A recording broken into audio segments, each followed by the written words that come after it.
ओम शांति। सभी दोस्तों को सुबह की प्यारी प्यारी गुड मॉर्निंग, नमस्कार। आज हम आपके लिए एक छोटी सी लघु कथा लेकर आए हैं। कहा है एक लकड़हारा था जो रात दिन लकड़ियां काट कर अपना पेट भरता था, लेकिन फिर भी उसका गुजारा नहीं होता था। आधा पेट खाना खाना पड़ता था। एक बार उसको साधु मिला तो उस साधु पर नजर पड़ी और उसने कहा, हे ऋषिवर, आप छोटी सी फरियाद मेरी अपने परमपिता परमात्मा तक पहुंचा देना। साधु ने कहा, बोलो, क्या कहना चाहते हो आप? उसने कहा, मैं रात दिन मेहनत करता हूं फिर भी हमारा पेट नहीं भरता है, ये फरियाद हमारी पहुंचा देना। साधु चुप हो गया और चला गया। कुछ समय बाद उस लकड़हारे को साधु फिर मिला और उसने कहा, हे ऋषिवर, प्रणाम, आपने हमारी फरियाद परमपिता परमात्मा तक पहुंचाई? उसने कहा, बिल्कुल।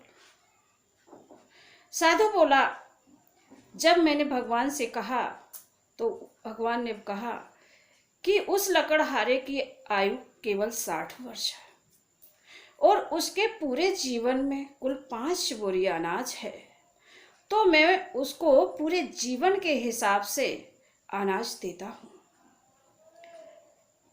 लकड़हारा चुप हो गया। साधु चला गया।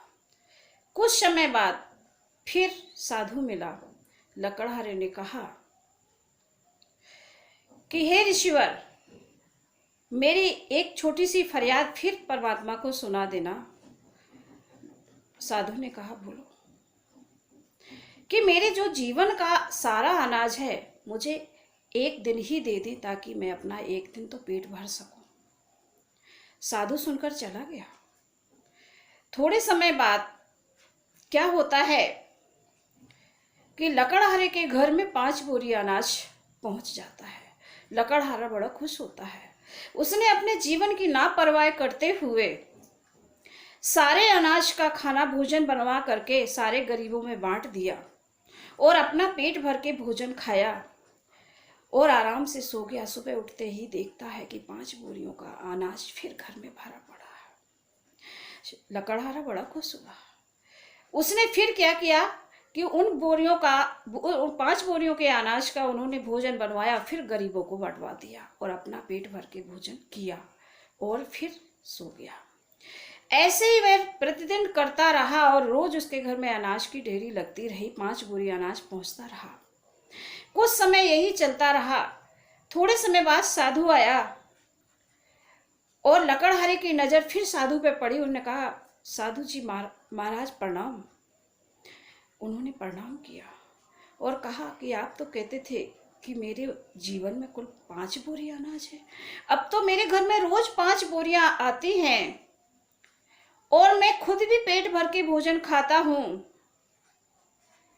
और गरीबों को भी खिलाता हूं। साधु मुस्कुरा कर बोले कि आपके जीवन में जो 5 बोरियां थी वो तो आपकी ही थी, लेकिन अब जो आपने पुण्य का कार्य करना शुरू कर दिया है, उन गरीबों के हिस्से का अनाज आपके पास प्रभु रोज भेजते हैं। तो कहा गया है, हमारी कथा का सारांश यही है कि स्वयं की ना चिंता करके अगर हम विश्व चिंता करते हैं, जो अपनी चिंता ना करके विश्व की चिंता करते हैं, तो प्रभु उनकी स्वयं चिंता करते हैं, स्वयं मदद करते हैं। इसीलिए कहा गया है कि हमें चिंता नहीं उनकी, हमें चिंता नहीं उनकी, उन्हें चिंता हमारी है और हमारी जीवन की नाव का रक्षक मेरे शिव बाबा भोले भंडारी हैं। ओम शांति, ओम शांति।